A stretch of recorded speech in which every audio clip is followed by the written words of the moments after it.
Hello everyone, my name is Cole Mattingly, and this is going to be my final presentation in my digital artifact.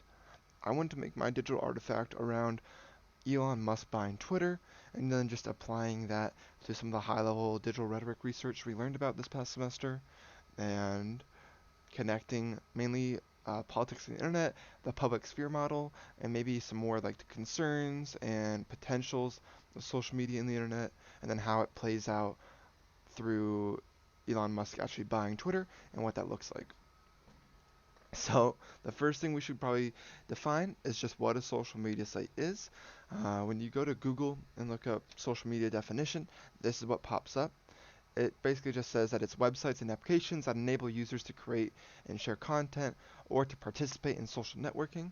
Um, just giving another medium for people to communicate, pretty much is what I got from that.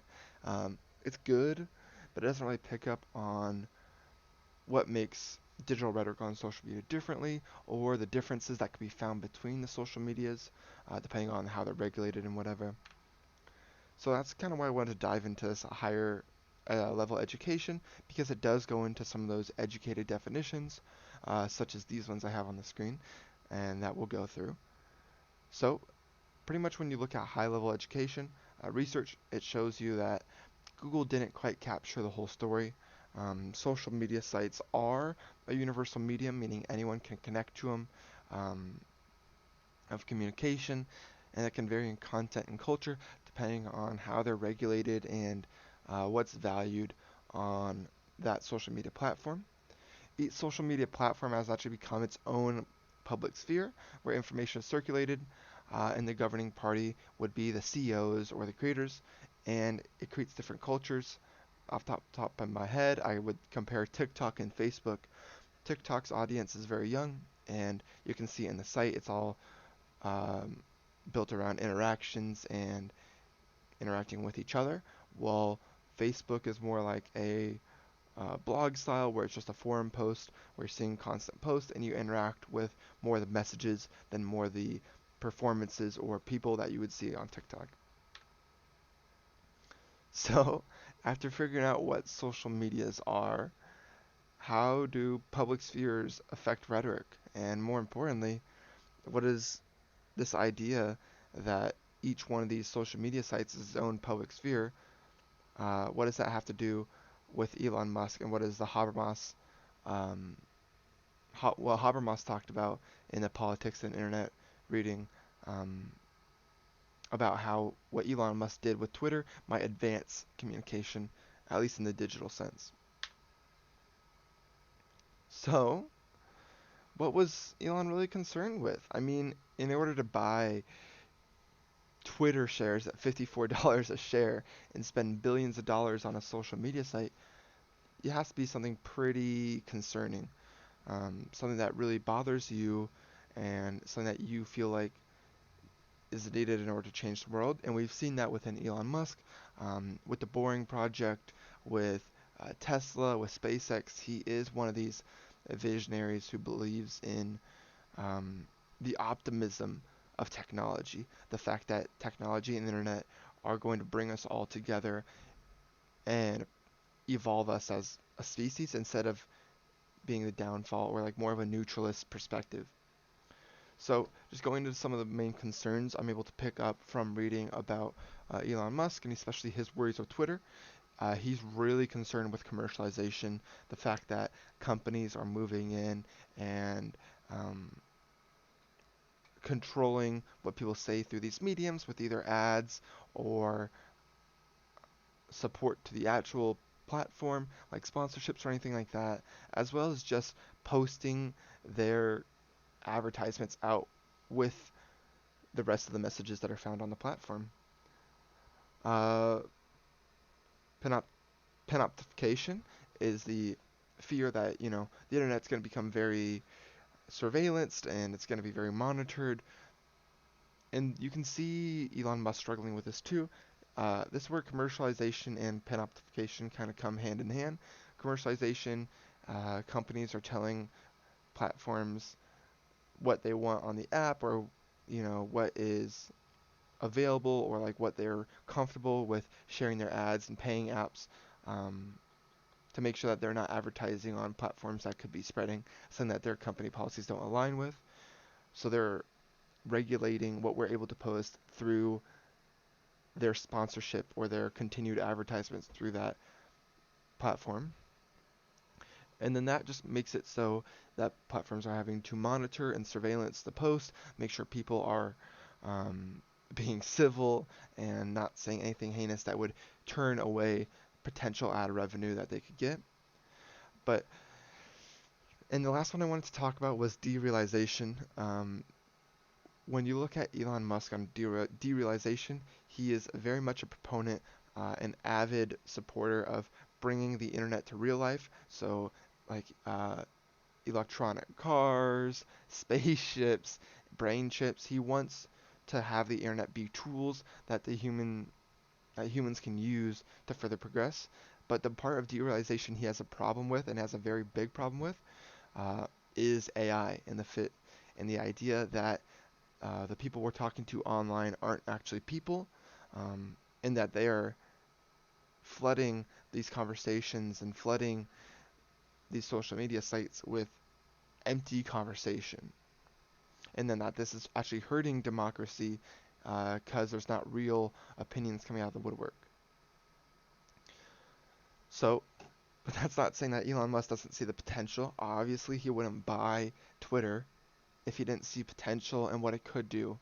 Um, and like I said, Elon Musk has always been a visionary, so it just makes sense. The potentials he believes that he sees, at least from what I can tell, from what he's posted on Twitter, how he's handled himself after the deal went through of buying Twitter, but he believes that everyone deserves easy and universal access, that everyone should have the ability to just create a Twitter account and be part of this town square public discussion sort of environment that he's creating, and that everyone has free speech and that they shouldn't be worried about what they say, and that Twitter is now going to become a place where every opinion is found and that they are going to collide, and that this collision of polarized opinions or like two different topics finally colliding head on because one's not being shadow banned or anything like that is going to open up the space even wider. So it's going to be more critical, and you're going to start creating more of a critical public sphere that allows people to just have rational discussions and debates, think about things more of a civil dialogue and like a civil discussion where you're unbiased and looking for understanding, as opposed to more just winning sides that Twitter and these platforms are sort of leaning to now, where there's definitely is a vocal majority and a silent minority. So, even Elon said in his own words that the digital town, oh, let me move this for a second, that the digital town square, uh, where matters vital to the future of humanity are debated.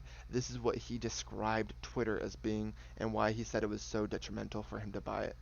Um, he is obviously valuing these platforms as the next step in humanity, because it's not only just our country. Other countries are able to get and look in on these social medias. This is the next universal, in the first global, at least in the first actual sense of the term, um, that we are able to have communication instantaneously with each other. So, what does he want to do with Twitter that it's not doing already? Well, right now, Elon Musk is in the process of buying out the rest of the shares for Twitter so that he could have full control. And then once he has full controls and the shareholders and all, um, everything that's money's tied to is done, he's gonna fully move Twitter to private. He's gonna take it off and make it private, so that we're not having to deal with like the ad model, or having to deal with like just ads in general, monetization, making sure we're playing to the corporate game instead of having the corporate game play to the social media site, and the corporate game playing to communication, free speech in general. And this was even supported by the ex-co-founder and ex-CEO of Twitter, Jack Dorsey, who was the ex-CEO. posted and even stated after the deal went through that that Twitter was mainly owned by Wall Street and the ad model, which made it difficult to do a lot of things that they wanted to do as um, an organization, and that the first correct step would actually be taking it private. And he agreed with Elon Musk and said that what he is doing is the correct thing to do. It's just that they didn't have cash is king, and they didn't have the resources to do it maybe as Elon Musk does. So it's going to be exciting. There's going to be less and less regulations. There's going to be more just influx of opinions and influx of interactions because there's going to be more topics to talk about, especially ones that are heated or naturally like taboo topics are now just going to be able to be talked about out in a public sphere, which is Twitter, which is exciting. But we know what he wants to do with Twitter, but what does that look like? We kind of understand how he's seen Twitter, what he's concerned with, what he sees in Twitter, and then how he's going to start enacting it. But what does that mean as far as what we learned in our research? Well, that's where I'd like to bring it back to our public sphere model when we talked about uh, Habermas, and all those other fun Russian names that we love to pronounce. But I just want to run through this entire model and then put it in terms of how it would be connected with social media. So obviously, the state is just the people who govern um, the public sphere. They're the people who control the economy, decide how much the economy is worth, and then ultimately act on public opinions. Okay? So the state, in Elon's example, is going to be Twitter. Then we have our intimate spheres. Intimate spheres could be the individual or individual post that someone makes. It's going to be mainly more of the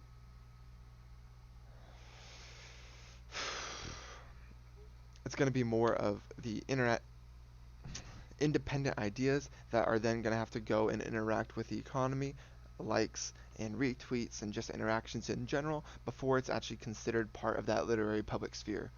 So these intimate spheres go out, they interact with the economy. If they start picking up traction or start doing well, then they start generating more likes, more comments, more retweets, and it actually makes it a topic to talk about in. Whoop, sorry, hair went the wrong way. To actually talk about, they gain the publicity and become part of the public sphere. Um, and the literary public sphere is where I imagine people. This is like on your For You pages. This is going to be on like your home pages of your Facebook. This is going to be on those general endless scroll sort of interface that you run into that's just meant to get you interacted with the community, jump in, see what's trending, see what's talking about right now, and see if you want to add any of your opinions onto there. And the more they move throughout the public sphere, the more they gain more traction in the economy, the more likes they get. And then once they get towards the end here and they get a lot of likes, or it's just something highly talked about, maybe a few influential people, maybe it was added, or maybe it's even a movement that's starting, it'll move through the literary public sphere, and then it'll eventually have a call for action.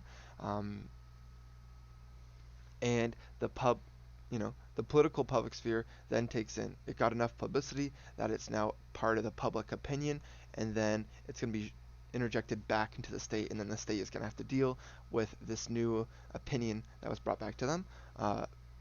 So here you would either be like, we want to fight for more inclusivity, or we want to, ban the word simp or incel or any of these words from Twitch because we feel like it's used um, in a derogatory manner, especially on this platform.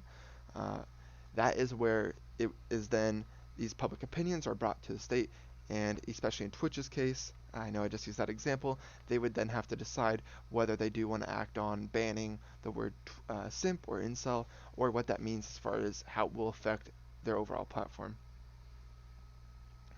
So when we're looking at this, we would often see Elon Musk in the literary public sphere. But a lot of the subjects he would talk about, a lot of the intimate spheres or posts, they gain a lot of traction and gain a lot of likes. And eventually, him living in this public sphere was just kind of all of his posts.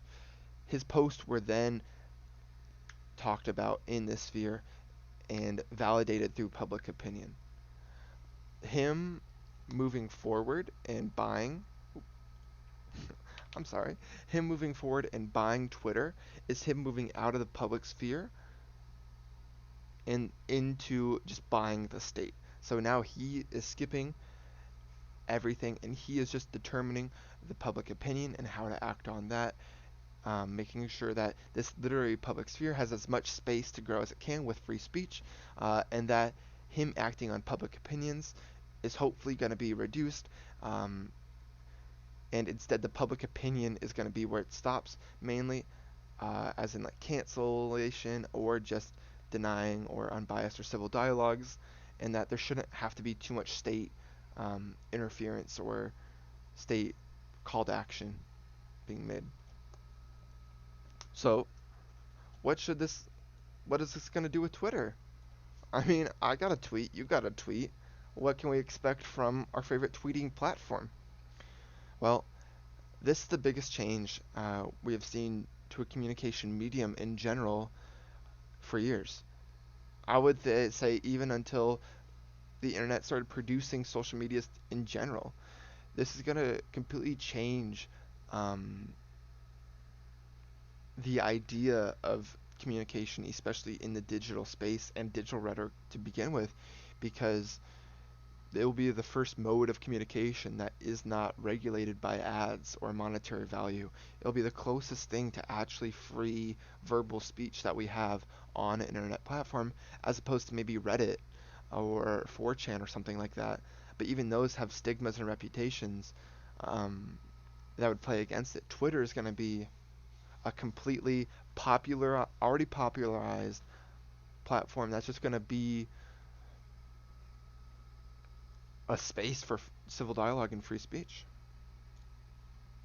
So he, he as an Elon Musk, his aim is to make Twitter into more of a critical public sphere instead of a literal public sphere.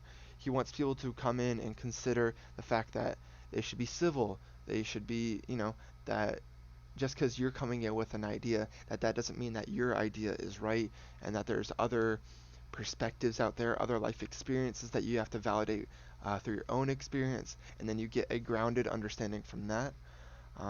I think what he's really looking for is just to spark more critical, rational discussions and debates, pulling away from more identity politics, hiding behind rules and regulations of social medias, um, and kind of stripping those away so that it's just one person and another person communicating in that form, and then being analyzed by the jury of their peers or just the public opinion in general.